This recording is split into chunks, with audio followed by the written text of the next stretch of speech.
They thought she was just another suspicious black woman. They had no idea she was the most powerful lawyer in the state. It was late, past 11, but Monica Jefferson didn't rush. She had spent the entire day in court, moving from one case to another, her mind a constant battlefield of arguments, evidence, and closing statements.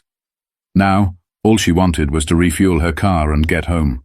She pulled into a Chevron station in Birmingham, Alabama, letting out a slow breath as the gas pump beeped to life. The warm glow of the overhead lights cast long shadows across the pavement, the quiet hum of the night only broken by the occasional car speeding past on the highway. Monica reached for the gas nozzle, her thoughts elsewhere. Maybe she'd pour herself a glass of wine when she got home. Maybe she'd finally finish that book sitting on her nightstand. She didn't notice the squad car pulling in until the doors slammed shut. 2 officers, one older, broad-shouldered, wearing the kind of authority that demanded obedience. The other younger, eager, watching his partner for cues. Sergeant Greg Matheson and Officer Kyle Barker. She felt their eyes on her before she even turned. That look. The one she had seen play out in courtrooms over and over again. "Ma'am," Matheson called, walking toward her with a purposeful stride. "We're going to need to see some ID." Monica's fingers paused on the pump. She glanced up, already knowing where this was going. "Why?" "Routine check." His voice was clipped, practiced. She studied them for a moment. No one else was at the station. No one else was being questioned. Just her. Monica exhaled slowly and pulled her wallet from her purse. "I'll show you my ID," she said, her voice even. "But first, tell me why you stopped me." Barker stepped forward. "We got a report of a stolen black Lexus in the area. Yours matches the description." Monica almost laughed. She had owned this car for 4 years. The plates were registered in her name, the insurance under her policy. A stolen car. "Who reported it stolen?" she asked. Matheson narrowed his eyes. "Let's not make this difficult." Monica didn't move. She had handled far worse than this. Murder trials, federal corruption cases, criminals with everything to lose. But she knew better than to argue in a situation like this. She handed over her ID, keeping her expression neutral as Matheson took it. Barker circled the car, running a hand over the hood like he was inspecting for evidence. "I need you to step away from the vehicle," Matheson ordered. Monica's patience thinned. "You have my ID? Check it. You'll see this car is mine." Barker stopped at the driver's side door, peering in through the window. "Is that a work bag?" Monica followed his gaze. Her leather briefcase, the same one she carried every day to court, sat on the passenger seat. "Pop the trunk," Matheson said. Monica raised an eyebrow. "No." He stepped closer. "Excuse me. You don't have probable cause," she said calmly. "My ID is valid, and this car is legally mine. You have no right to search it." A flicker of irritation passed over Matheson's face. He turned toward Barker. "Call it in." This was where things got dangerous. Monica had seen it too many times, how quickly situations like this could spiral. She could hear Barker's voice on the radio, calling dispatch. Monica's heart pounded. Not with fear, but with a sharp, growing frustration. She had worked her entire career to fix this, to hold officers like these accountable, and now, here she was. Matheson folded his arms, watching her like a problem that needed solving. "Ma'am, we're going to need you to step away from the car." Monica didn't move, but she knew this wasn't ending here. "If I refuse?" Matheson's expression darkened. "Then we'll have to do this the hard way." Monica felt the shift in the air the moment Matheson squared his shoulders. His stance changed, more rigid, more aggressive. She had spent enough time in court dissecting police body language to know what was coming next. "Ma'am, I'm not going to ask you again," Matheson said, his voice tightening. "Step away from the vehicle." Monica's pulse stayed steady. She had argued against men like him in court, picked apart their excuses on the stand. But here, on this dimly lit gas station lot, there was no judge, no jury, just power unchecked. Barker's hand hovered near his belt. Tension crackled between them. Monica could hear her own heartbeat, steady and deliberate, as she calculated her next move. "Sergeant," she said, her voice calm, measured. "You know this is illegal." Matheson exhaled sharply through his nose. "You're resisting a lawful order. There's nothing lawful about it. Monica countered. She should have known it didn't matter. Barker moved first. His hand shot out, gripping her wrist with a force that told her this wasn't about a traffic stop anymore. This was about control. Before she could react, Matheson grabbed her other arm, wrenching them both behind her back. "Are you serious?" Monica hissed, twisting slightly. "Stop resisting," Barker snapped. She wasn't. But they needed her to be. Cold steel closed around her wrists. The snap of the cuffs locking into place, echoing in the silence. "You have no right." "You're under arrest for failure to comply," Matheson interrupted. Monica clenched her jaw. This was textbook. Get the suspect agitated, escalate the situation, justify force. It was all so predictable. They turned her, pressing her against the side of the car. The rough texture of Barker's gloved hand pushed against her shoulder. "You got anything on you I should know about?" Barker asked, patting down her pockets with deliberate slowness. Monica stared ahead. "Check the purse," Matheson ordered. Barker grabbed it off the hood, yanking it open. Wallet, keys, court badge. His movement slowed. Sarge?" Matheson glanced over. "What?" Barker pulled out a leather case, flipped it open. Monica's official identification stared back at them. State Prosecutor's Office. Chief Prosecutor. For a moment, silence. Then, Matheson snatched it from Barker's hand, eyes scanning the embossed lettering, the golden state seal glinting under the fluorescent lights. His face lost a shade of color. "You're making a mistake," Monica said, her voice calm but edged. Matheson blinked, processing. Barker shifted uncomfortably. "Sarge." "What do we do?" Matheson hesitated. The weight of what they had just done was crashing over him in real time. They had just arrested the woman overseeing their own department's racial profiling investigation. And now, they were trapped. "Take the cuffs off," Matheson muttered. Barker didn't move. "I said, take the damn cuffs off." Barker fumbled, metal scraping against metal as he unlocked them. Monica rubbed her wrists, watching them both carefully. "Look," Matheson started, forcing a tight-lipped smile. This was a misunderstanding, but Monica wasn't smiling. She slowly took back her ID, slipping it into her jacket pocket. "Yeah," she said, eyes locked onto his. "It was. But misunderstandings don't come with handcuffs. And this wasn't over." Monica stood still, her wrists aching from the cuffs, the weight of the moment pressing down on the two men in front of her. Matheson looked like a man who had just stepped off a cliff without realizing it. Barker, younger and greener, kept shifting on his feet, his fingers twitching at his sides. "This doesn't have to go anywhere," Matheson said, his voice forced into something resembling control. "Let's just move on." Monica let the words settle. Move on.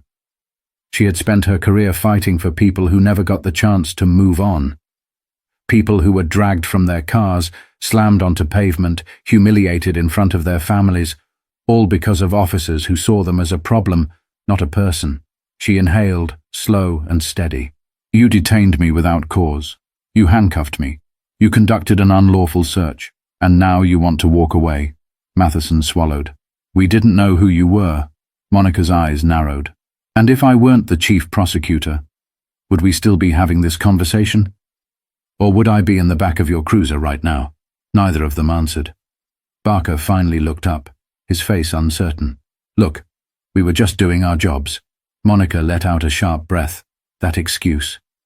That tired, lazy excuse. She took a step forward, lowering her voice just enough to make them listen. "You think this ends here? You think because you took the cuffs off, this all disappears?" She tilted her head. "Tell me, how long have you been on the force?" Barker hesitated. 5 years. Monica turned to Matheson. "And you?" His jaw clenched. 18. 18 years, she echoed. "Long enough to know better." Matheson exhaled through his nose, his hands resting on his hips like he was bracing himself. "What do you want from us?" Monica studied him. "I want you to remember this moment. Because the next time you pull over someone who looks like me, but doesn't have this..."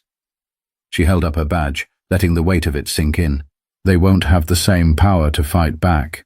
She let the silence stretch. Barker shifted again, his face tight, eyes darting between her and his partner. Finally Matheson spoke. "Look, we screwed up.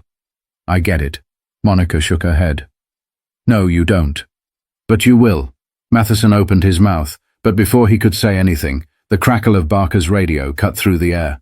Unit 27, status check on that traffic stop? The dispatcher. Someone else knew about this encounter now. Barker hesitated, looking at Matheson for guidance. Matheson exhaled sharply. Tell them we're clear. Barker hesitated just a second too long. Guilt is a heavy thing to carry. But eventually he pressed the button. Unit 27, all clear. Monica nodded. Good. Now, I suggest you both go home and think real hard about what just happened. She turned toward her car, reaching for the door handle. But then, as if something had just clicked into place, a slow realization crept into Matheson's face. What department did you say you worked for? He asked carefully. Monica smiled, but there was no warmth in it. I didn't. She slid into her seat, closed the door, and started the engine. As she pulled away, she didn't need to look in the rearview mirror to know they were still standing there, their world suddenly much smaller than it had been 10 minutes ago. Because they had just wrongfully arrested the woman leading the investigation into their department. And tomorrow morning, they would wake up to a nightmare they couldn't walk away from. The next morning, Monica sat at her desk, staring at the stack of case files in front of her. The irony wasn't lost on her. For months, she had been reviewing complaints against officers in the Birmingham Police Department, each one outlining patterns of racial profiling, excessive force, and unlawful stops. Each one filled with names of people who had been humiliated, arrested, or worse, all because officers made a mistake. And now, her own name belonged in one of those files. A knock at the door pulled her out of her thoughts. Her assistant, Clara Rodriguez, poked her head in. They're here. Monica exhaled. Send them in. The door opened wider, and Police Chief Walter Grayson stepped inside. His expression was tight, unreadable. Behind him, Internal Affairs Investigator Samuel Owens carried a manila folder tucked under his arm. They didn't waste time with pleasantries. Grayson cleared his throat. I saw the footage. Monica's fingers tapped against the edge of her desk. The gas station cameras had caught everything. I assume you also saw the part where they put me in handcuffs, she said coolly. Grayson's lips pressed into a thin line. I won't defend them. What happened last night was unacceptable. Monica tilted her head. Then you already know what comes next. Owens set the folder down, flipping it open. Inside were disciplinary reports. Matheson and Barker's names stamped across multiple complaints. Monica glanced down. How many? Grayson hesitated. Monica looked up sharply. How? Many, Owens answered instead. 14 complaints against Matheson, 9 against Barker. Mostly racial bias claims. Monica let that sink in. And yet they were still patrolling the streets. She leaned back in her chair. You know, when I started looking into this department, I had a theory. She folded her hands together. I assumed the problem was systemic, that leadership turned a blind eye. But last night, I realized something else. Grayson's eyes flickered. And what's that? She held his gaze. The problem isn't just the system.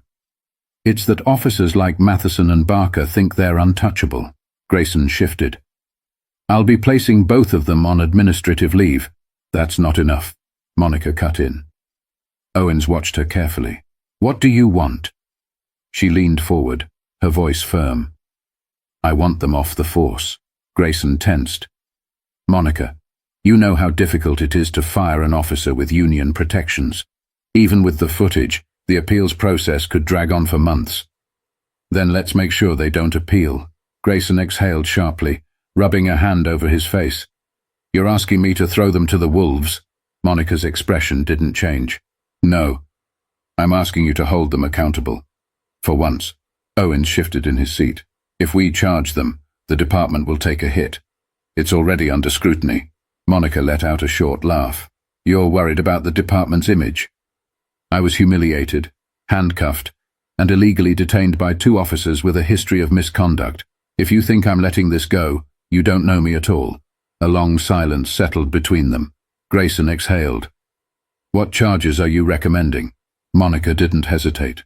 Unlawful detainment, misconduct, and abuse of power. Grayson's shoulders sagged. He knew there was no way around this. Fine. Owens nodded. I'll draft the paperwork. Monica stood. And one more thing. They both looked at her. I want a press conference. Grayson frowned. You sure about that? Monica's eyes darkened. I'm done handling things quietly. It's time the public knows exactly who's protecting them. Because if Matheson and Barker could do this to her, a woman with power and influence, what were they doing to people who had no voice at all? This wasn't just about justice. This was about making sure it never happened again. The courtroom was packed.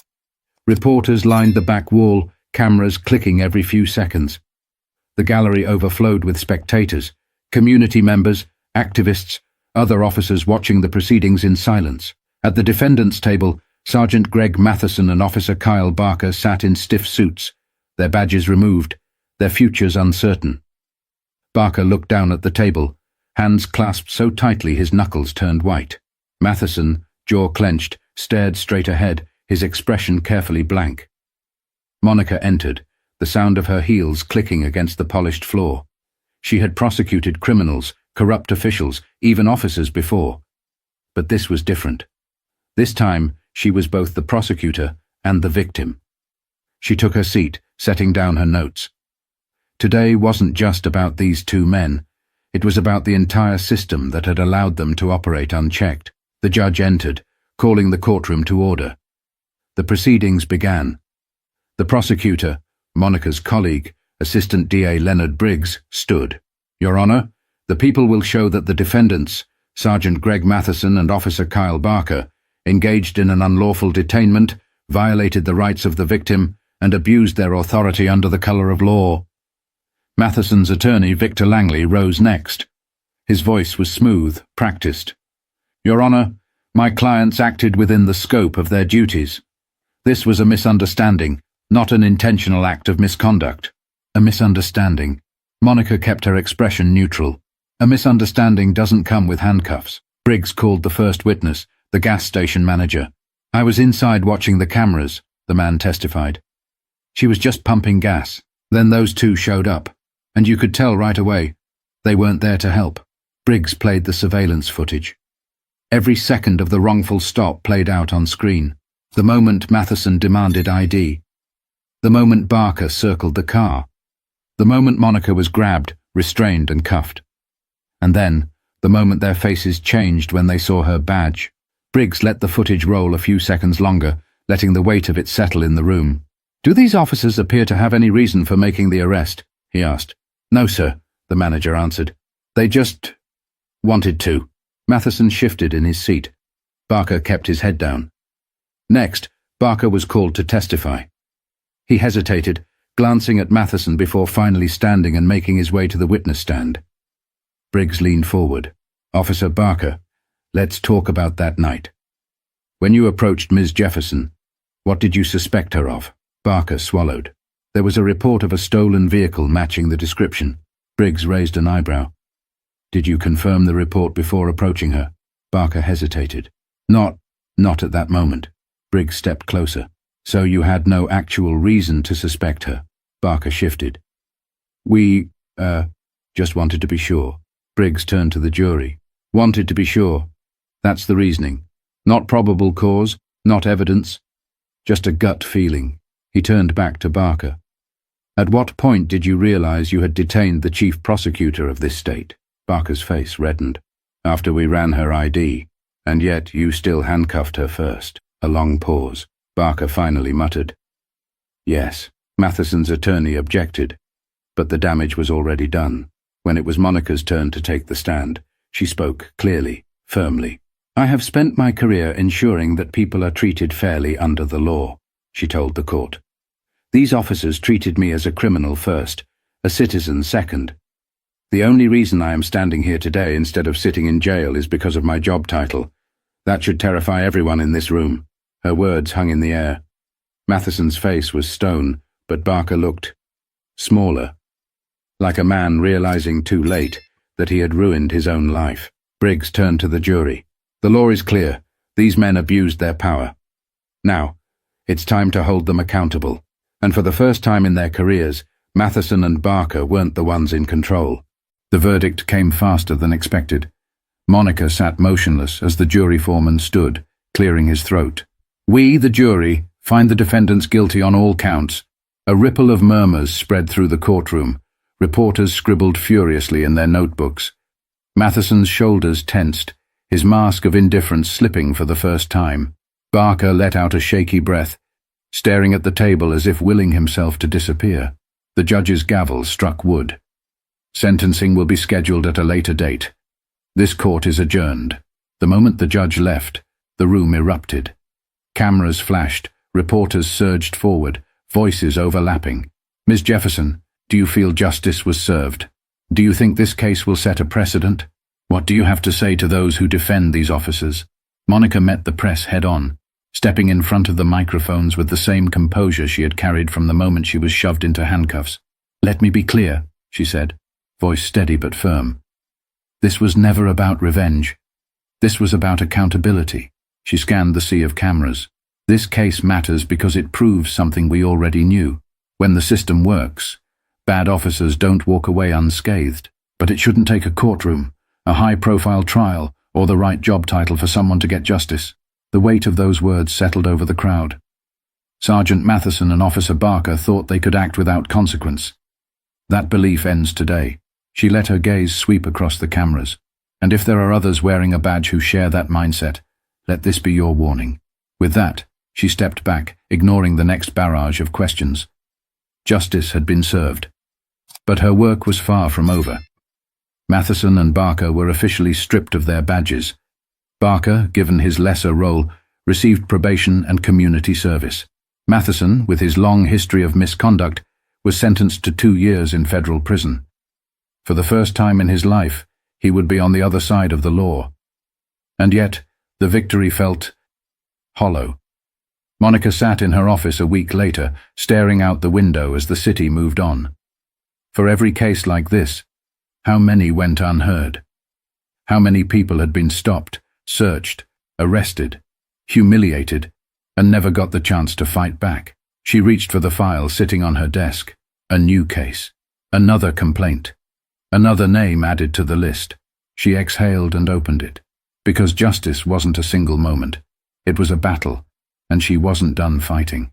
What happened to Monica was far too common, but what made this case different was that she had power. Power that most victims don't. What if she had been just another black woman at a gas station? No badge, no influence. Just a person trying to get home. Would those officers have apologized? Would they have let her go? Or would they have justified their actions until she was behind bars? Another statistic, another misunderstanding, swept under the rug. This story isn't just about 2 bad cops losing their jobs. It's about a broken system that lets officers like them thrive in the first place. So ask yourself, how many more are out there? And how many more will it take before real change happens? If you believe in accountability, if you believe justice shouldn't depend on status, share this story. The more people who see it, the harder it becomes to ignore. And if you haven't already, subscribe for more stories that challenge the system and demand the truth, because the fight isn't over. Not yet.